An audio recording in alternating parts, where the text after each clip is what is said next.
नमस्कार दोस्तों, मैं गौरव सर आप सभी का गौरव आईटी क्लासेज में स्वागत करता हूं। आज का हमारा क्लास एम्प्लॉयबिलिटी स्किल का है, जो कि थर्ड क्लास होने वाला है। इससे पहले हम 2 क्लास कर चुके हैं। अगर आपने अभी तक नहीं देखा है तो चैनल का प्लेलिस्ट में जा करके वहां से आप लोग पूरा वीडियो देख लीजिए। और आज जो करने वाले हैं क्वेश्चन वो बहुत ही इंपॉर्टेंट होने वाला है। और इसमें कुछ क्वेश्चन बेसिक कंप्यूटर से होगा और कुछ क्वेश्चन कम्युनिकेशन से हो सकता है। ठीक है, इसी के साथ आज क्लास शुरू करेंगे। अगर आपने अभी तक WCS का और ड्राइंग का फर्स्ट ईयर के लिए अगर आपने वीडियो नहीं देखा है तो जा कर के चैनल में वहाँ पे प्लेलिस्ट होगा, प्लेलिस्ट का ऑप्शन को क्लिक करिएगा तो वहाँ पे जो ड्राइंग का है वो लगभग 30 से 40 क्लास हमने करा रखा है। उसके बाद WCS का भी लगभग क्वेश्चन समाप्त हो चुका है, कुछ क्वेश्चन बचा हुआ है, उसको हम फिर से करेंगे आगे क्लास लेकर के। तो आप लोग जा कर के वहाँ से आप लोग सबको पढ़ लीजिए। ठीक है, इसी के साथ हम शुरू करते हैं आज का क्लास। हमारा पहला क्वेश्चन कह रहा है भूमिका निभाने का कौन सा लाभ नहीं है। यानी इनमें से कह रहा है अगर आप किसी एम्प्लॉयज हैं कहीं का या फिर कहीं के सुपरवाइजर हैं तो आप क्या नहीं करना चाहिए आपको। ऑप्शन नंबर ए में है आत्मविश्वास बनाता है, यानी कि आपको आत्मविश्वास बनाना चाहिए। बिल्कुल सही बात है, आत्मविश्वास बनाना चाहिए। दूसरा है सुनने का कौशल विकसित करना चाहिए। सही है, कौशल भी विकसित करना चाहिए ताकि आप किसी भी बात को आराम से सुन करके उसे समझ करके आप जो अपना काम अच्छा से कर सकें। ऑप्शन नंबर सी में है रचनात्मक समस्या को सुलझाने के कौशल का विकास करना चाहिए। हाँ, समस्या को सुलझाने के लिए भी आपके अंदर कैपेबिलिटी होनी चाहिए। और ऑप्शन डी में दिया गया है बोरियत विकसित करने के लिए, यानी कि बोर कर देने के लिए, किसी भी काम को सही से नहीं करने के लिए, यानी बोरियत करने के लिए। तो ये ऑप्शन डी जो है ऐसा नहीं करना चाहिए, ये बोरियत नहीं करना चाहिए, किसी को बोरियत फील नहीं कराना चाहिए, आपका ये जिम्मेदारी बनता है। इसलिए इसका right answer option number D हो जाएगा। अगला देखते हैं। अगला कह रहा है 1 बाइट बराबर कितने बिट होते हैं। यानी कि यहाँ पे भी बाइट लिखा हुआ है, बिट होगा, यानी कि 1 बाइट बराबर कितना बिट। तो देख लीजिए यहाँ पे बाइट यानी कि 4 अक्षर। इससे पहले हम क्वेश्चन कर चुके थे, आज ये क्वेश्चन जो है रिपीटेड है ताकि आप लोग को इसका इंपॉर्टेंस पता चले। यानी कि बाइट जो है इसमें 4 लेटर है। तो 4 लेटर से मतलब ये है कि ये बड़ा है और BIT यानी कि बीट जो 3 लेटर का है ये छोटा है। यहाँ 1 बाइट बराबर कितना बीट होता है, तो इसका right answer option number C हो जाएगा 8 बीट। ठीक है, 8 बीट होता है 1 बाइट बराबर। इससे पहले हम क्वेश्चन में कराए थे अच्छा से, अगर आपने पहले नहीं देखा है तो उसको भी देख लीजिए फटाफट।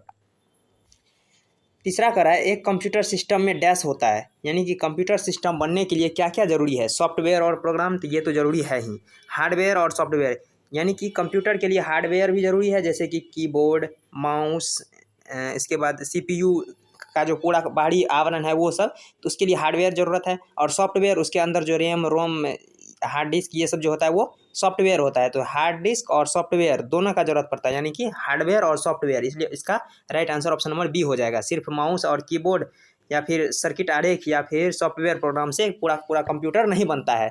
कंप्यूटर के लिए हार्डवेयर और सॉफ्टवेयर दोनों जरूरी है, इसलिए इसका right answer option number B हो जाएगा। नेक्स्ट क्वेश्चन कर रहा है रैम का विस्तार क्या है। यानी कि रैम का फुल फॉर्म पूछ रहा है। तो रैम का फुल फॉर्म होता है रैंडम एक्सेस मेमोरी। किसमें दिया गया है, ऑप्शन नंबर बी में दिख रहा है शायद। हाँ, random access memory, option number B जो है इसका बिल्कुल करेक्ट है, रैंडम एक्सेस मेमोरी। देखिए मेमोरी जो है कुल 2 प्रकार का होता है। यहाँ पे हम एक नया पेज ले लेते हैं। हम यहाँ शॉर्टकट एम से लिख रहे हैं, यानी आप समझने का प्रयास कीजिएगा। एम्स यानी मेमोरी। तो मेमोरी कितना प्रकार का होता है, मेमोरी मुख्यतः 2 प्रकार का होता है। पहला मेमोरी को हम प्राइमरी मेमोरी कह सकते हैं, प्राइमरी मेमोरी हम PM से इसे सूचित करते हैं, प्राइमरी मेमोरी। और जो दूसरा मेमोरी होता है उसे हम कहते हैं सेकेंडरी मेमोरी, SM से। ठीक है, प्राइमरी मेमोरी और सेकेंडरी मेमोरी। तो प्राइमरी मेमोरी में हमारा रैम रोम, यानी कि रैम और रोम हमारा प्राइमरी मेमोरी में आता है। उसके बाद आता है हमारा सेकेंडरी मेमोरी। तो सेकेंडरी मेमोरी में आता है हमारा HDD, जिसे आप हार्ड डिस्क कहते हैं, या फिर पेन ड्राइव, यानी कि HDD पेन ड्राइव ये सब जो आता है आपका सेकेंडरी मेमोरी में आता है। तो रैम और रोम, यानी कि रैम से रैंडम एक्सेस मेमोरी और रोम से रीड ओनली मेमोरी, ये दोनों आता है आपका प्राइमरी में। और सेकेंडरी में आता है हार्ड डिस्क और पेन ड्राइव, इसी तरह के जो होता है वो सेकेंडरी यानी सेकेंडरी मेमोरी में आता है। चलते हैं आप क्वेश्चन की तरफ। हाँ, तो इसमें कह रहा था कि रैम का फुल फॉर्म, तो ये रैंडम एक्सेस मेमोरी हो जाएगा। नेक्स्ट क्वेश्चन कर रहा है रोम का विस्तार क्या है। अभी जो बताया रोम का विस्तार होता है रीड ओनली मेमोरी। किसमें है, read only memory. Option number B में इसका भी है रीड ओनली मेमोरी, यानी कि रीड ओनली मेमोरी का मतलब यही हुआ कि ये रोम जो है कंप्यूटर प्रोग्राम है जो कि कंप्यूटर में पहले से ही फिक्स रहता है, यानी कि जो कंपनी कंप्यूटर को बनाता है वही खुद से इसका ये प्रोग्राम को फिक्स करके देता है, यानी कि इसी प्रोग्राम के अनुसार कंप्यूटर किस तरह से काम करेगा, यानी कि किसको दबाने से क्या खुलेगा आगे, वो सारा का सारा काम रीड ओनली मेमोरी यानी कि रोम करता है। और रैम जो होता है रैंडम एक्सेस मेमोरी, उसका यूज हम लोग करते हैं, ठीक है। रोम का यूज हम लोग नहीं करते, बल्कि कंप्यूटर का जो कंपनी होता है वो खुद ही इसका यूज करता है। अगला क्वेश्चन देखते हैं क्या है।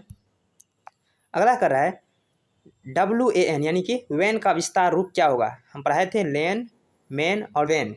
लैन लोकल एरिया नेटवर्क, वैन वाइड एरिया नेटवर्क और मैन मेट्रोपोलियन एरिया नेटवर्क। तो यहाँ पे पूछ रहा है वैन यानी कि जो देश विदेश में फैला होता है सबसे बड़ा नेटवर्क जो होता है वही होता है वैन। तो वाइड एरिया नेटवर्क जो कि ऑप्शन नंबर ए में तो नहीं दिख रहा है, ये यहाँ पे नेम दिया गया है वाइड एरिया नेटवर्क। हाँ, ऑप्शन नंबर सी में दिया गया है वाइड एरिया नेटवर्क, इसके लिए इसका right answer option number C हो जाएगा, वाइड एरिया नेटवर्क। आगे क्या है, आगे है ASAP भाषा में, यानी कि ASAP जो है इसका अर्थ क्या है।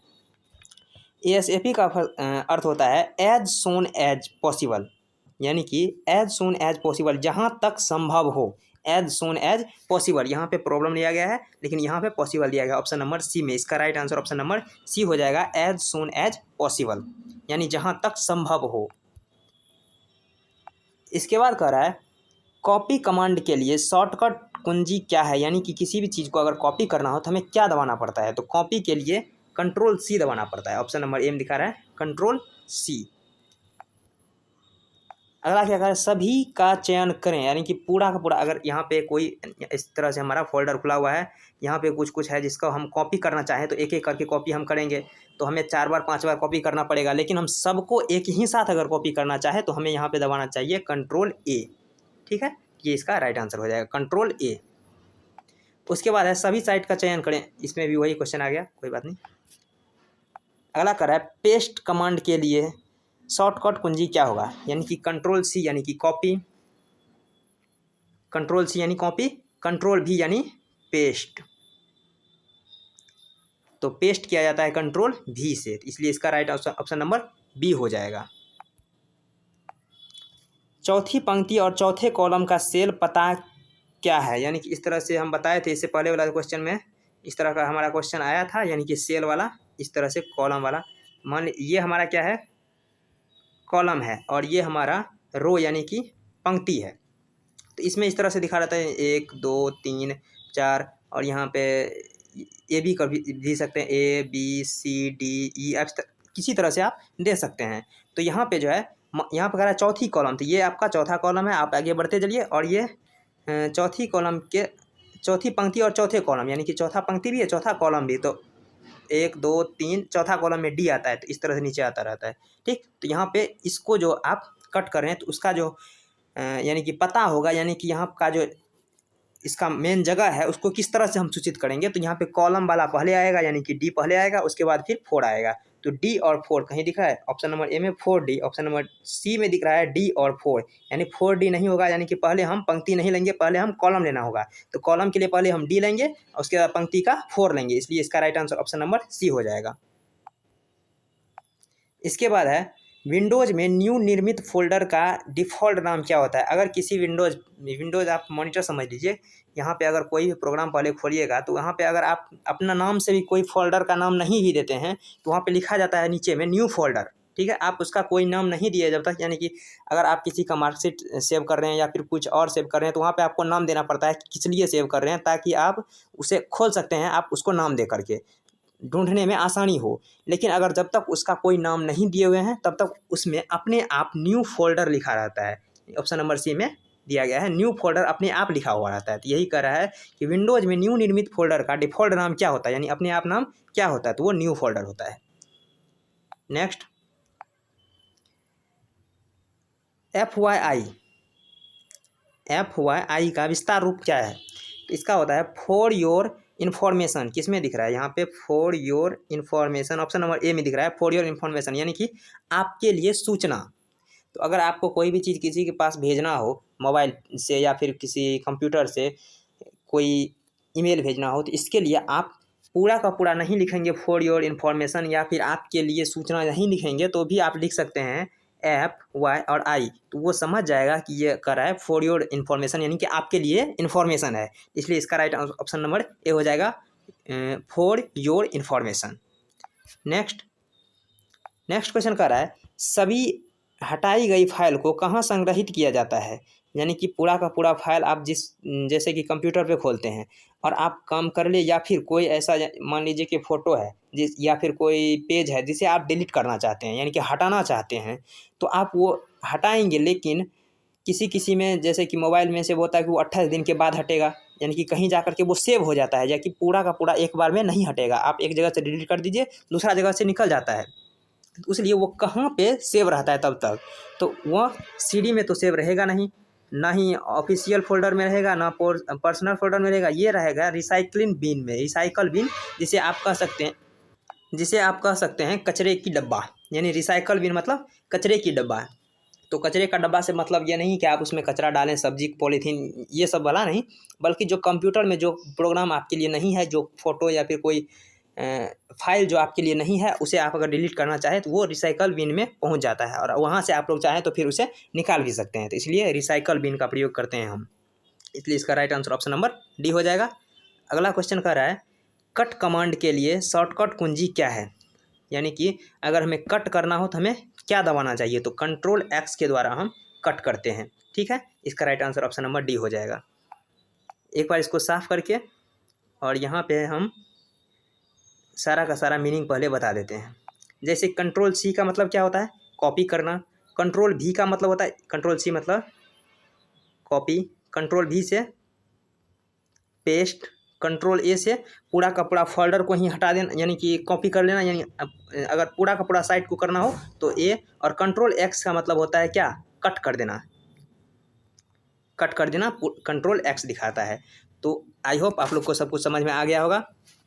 आज के लिए बस इतना ही, मिलते हैं किसी नेक्स्ट क्लास में, तब तक के लिए धन्यवाद।